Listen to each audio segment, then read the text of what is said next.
بسم اللہ الرحمن الرحیم۔ خلیفہ ہارون الرشید کے پاس ایک مولد شخص آیا یعنی دہریہ، اور کہنے لگا، اے امیر المومنین، تیرے عہد کے علماء نے اس بات پر اتفاق کیا ہے کہ اس دنیا کا کوئی خالق ضرور ہے۔ ان میں سے جو عالم فاضل ہوا اسے یہاں حاضر ہونے کا حکم دیا جائے تاکہ میں آپ کے سامنے اس کے ساتھ بحث کروں اور ثابت کر دوں کہ دنیا کا کوئی بنانے والا نہیں۔ چونکہ امام ابو حنیفہ رحمۃ اللہ علیہ کا اس وقت علماء میں بڑا نام اور افضل مقام تھا، لہذا ہارون الرشید نے آپ کے پاس پیغام بھیجا اور کہا، اے مسلمانوں کے امام، آپ کو اطلاع ہے کہ ہمارے ہاں ایک شخص آیا ہے اور وہ دعویٰ کرتا ہے کہ صانع یعنی کائنات بنانے والا کوئی نہیں، اور آپ کو مناظرے کی دعوت دیتا ہے۔ امام صاحب نے فرمایا، میں ظہر کے بعد آ جاؤں گا۔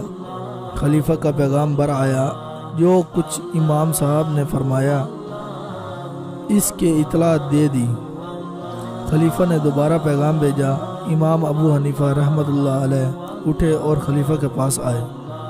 ہارون الرشید نے آپ کا استقبال کیا، آپ کو ساتھ لیا اور بلند جگہ پر بٹھا دیا۔ سب امر و رسا یعنی کہ دربار کے جتنے بھی لوگ تھے دربار میں جمع ہو گئے۔ مولد نے کہا، اے ابو حنیفہ، آپ اتنے دیر سے کیوں آئے؟ امام صاحب نے جواب دیا، مجھے ایک عجیب بات پیش آئی، اس لیے دیر ہو گئی۔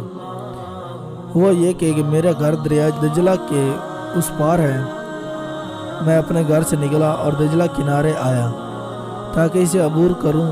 میں نے دجلہ کنارے پر ایک پرانی شکستہ کشتی دیکھی جس کے تختے بکھر چکے تھے۔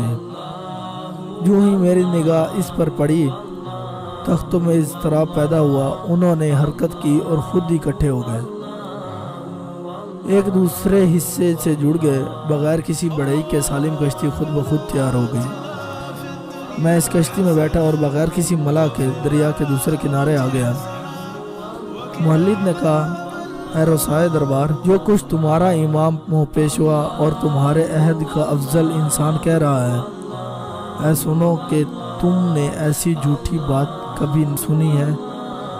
شکستہ کشتی بغیر کاریگر کے کبھی خود بھی بنی ہے اور بغیر ملا کے کبھی خود بھی چلی، یہ تو محض جھوٹ ہے۔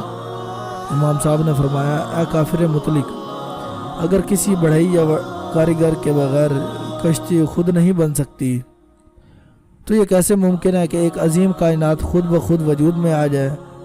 اور جب کسی ملا کے بغیر کشتی خود نہیں چل سکتی تو یہ کیسے سوچ لیا یا سمجھ لیا کہ نظام کائنات بغیر کسی چلانے والے کے خود بخود چل رہا ہے؟ امام اعظم ابو حنیفہ رحمۃ اللہ علیہ کی اس علمی بصیرت اور عجیب استدلال سے جہاں اور لوگوں کا ایمان پکا ہوا، وہاں وہ مولد بھی رائے راست پر آ گیا اور اللہ تعالیٰ کی ذات وحدہ لا شریک کا دل سے قائل ہو گیا۔